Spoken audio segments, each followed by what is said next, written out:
Another big day of explosive testimony. Whether it be today's hearing in Michigan, Monday in Arizona, or last week in Pennsylvania, the one inescapable point for Democrats is that even if you want to chalk up all of the glitches, the ballot errors, and other irregularities to simple mistakes, then why do they only go one way? Can anyone name a single time in which these mistakes helped President Trump? It's a simple question that has been raised time and again in the months since Election Day, without any good answers from Democrats. However, looking at records from the Federal Election Commission may explain at least part of the reason for this code of silence. What we find is that 95% of all political contributions made by employees at Dominion voting systems between 2014 and 2020 went for Democrats. It's the same story at Smartmatic. 86% of their employee contributions went to Democrat candidates, specifically to Joe Biden, Senator Elizabeth Warren, Pete Buttigieg, and even to Adam Schiff. Now, this comes despite Smartmatic's own website declaring, quote, Smartmatic's founders and employees adhere to a strict ethics code that, among other things, prohibits them from making political donations. So here you have Dominion, which is a foreign-owned company and uses computer chips made in China. And Smartmatic, which has ties to Soros and the Castro regime in Venezuela, involved in U.S. elections. At this point, many people are wondering where the Justice Department or the FBI is after days and days of credible testimony.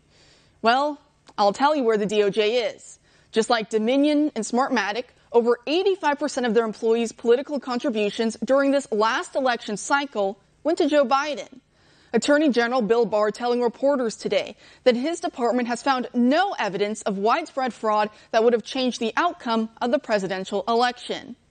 Now, my question for Barr would be, is this the same department that also lied about Russian collusion for 4 years and then sat on his high horse in court for years against General Michael Flynn, claiming that it had turned over every piece of exculpatory evidence, only to find out that they were sitting on documents showing how the general was entrapped by the FBI as a way to, quote, get Trump, according to those same handwritten FBI notes? Because if so, then I don't want to hear it. Since we're not going to get help from the top, it's up to us as American patriots to hold this constitutional republic together. To that point, a Dominion contractor from the TCF Ballot Counting Center in Detroit came forward to testify today before the Michigan State Senate Oversight Committee. And here's what she had to say. What I witnessed at the TCF Center was complete fraud. The whole 27 hours I was there, there was batches of ballots being ran through the tabulating machines numerous times, being counted 8 to 10 times.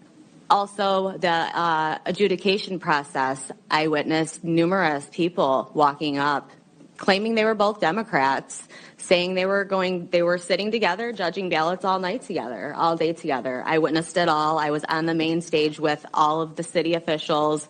Daniel Baxter was in on the whole thing, and I am under the impression 100% that at least 90% of those workers were all in on this. There was not a single ballot the whole night, the whole 27 hours I was there, that I saw that was for Donald Trump. Not one, not a single ballot. That is scary.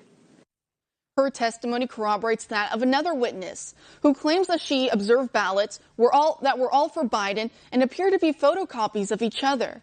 She claims many of these ballots were not cast by registered voters, so election staff manually inputted fake birthdays to override the system to have them counted anyway. Not one of the military ballots was a registered voter, and the ballots looked like they were all exactly the same Xerox copies of the ballot. They were all for Biden across the board. There wasn't a single Trump vote, and none of the voters were registered. They had to manually enter the names and addresses and a birth date of 1/1/2020, which would override the system and allow them to enter non-registered voters, of which I saw several that day. Throughout the day, that's how they would override voters that were neither in the electronic poll book or the supplemental updated poll book. Thank you. A third witness then described how these massive dumps of ballots arrived at the center in the first place, with trucks dumping them off at 4 in the morning after many of the Republican poll watchers had gone home or had been kicked out. It should also be noted that many of these Dominion voting machines were reportedly connected to the internet as well. Take a look at what that means. So two of the main observations that I witnessed at the TCF Center on both the 3rd and the 4th when I was there When I got down there on the morning of the 4th, I went back for an additional day because I witnessed so many irregularities when I was there on Election Day on the 3rd. Immediately upon walking in, I ran into Randy Bishop, and Randy owns radio stations. He's very IT savvy. He said, Brian, I was here all night. What's going on here is unbelievable. He said, let me show you something right now before I leave. So he walked me over to the high-speed scanners and tabulators, and he said, see all these Ethernet lines running out of the tabulators? They're all bundled together as they accumulate, and then they're all connected to these routers, and then they all go to the main computer. He said, these are all hooked into the Internet, and that is illegal, and it should not be happening because it opens them up to hacking. So I was aware of that immediately.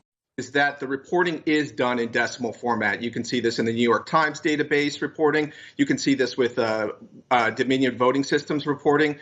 So this opens up the ability for hackers to potentially get into, or malicious actors who have admin rights, to get in and manipulate the votes through rounding errors in the reportage and other types of malfeasance. So it doesn't necessarily have to be Dominion Voting System itself. They can be the Trojan horses that are just allowing ballots to be manipulated by administrators that have access to the system. And FEC filings show that when it comes to Dominion, for example, a lot of their employees, I believe it's over 85% or so, donate politically to Biden, or at least when it comes to political donations, about 85% or more go toward Biden or Democrats in general. Do you think that that's a conflict of interest? Yeah, absolutely. Smartmatic, for example, has a policy not to allow employees to make political donations at all. And Dominion Voting Systems also makes 95% around donations to Democrats through its employees. And so one thing that I would like to point out is that just simply in the United States government as a whole, this tracks very consistently with what we see with numerous bureaucracies, with unions. So it all seems to be a monolithic sort of block of united interests that is very concerning to me. So when you have voting systems that are engaging in, or at least have questionable security policies that allow Democrats to potentially breach our election security, and it's very opaque, and our voters have no way of tracking it, then we have to raise questions about if there's some sort of shared interest in all of these organizations and companies together, just as a block, trying to make sure that Democrats have some kind of unfair advantage. And we also heard from today in Michigan a woman who worked as a Dominion contractor on election night with the whole ballot counting process. And we heard from her, her testimony, and she claims that she saw some ballots were being recounted 8 to 10 times. What did you make of her testimony?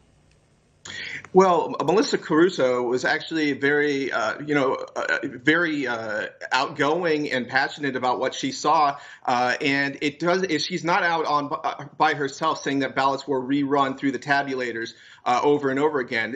Now she says it was 8 to 10 times. That's really high. Obviously, it's very concerning. But just the fact that these vote dumps that have been coming in, Wayne County being one of them, in the early mornings of 140,000 with Trump voters getting almost nothing. This syncs with what they're saying about not seeing any Trump ballots. Like she said not one.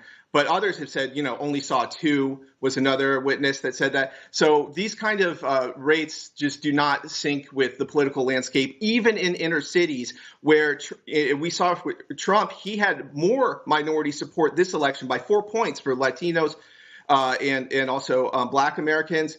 It's higher than it was. So these kind of rates are inordinately high and raise red flags.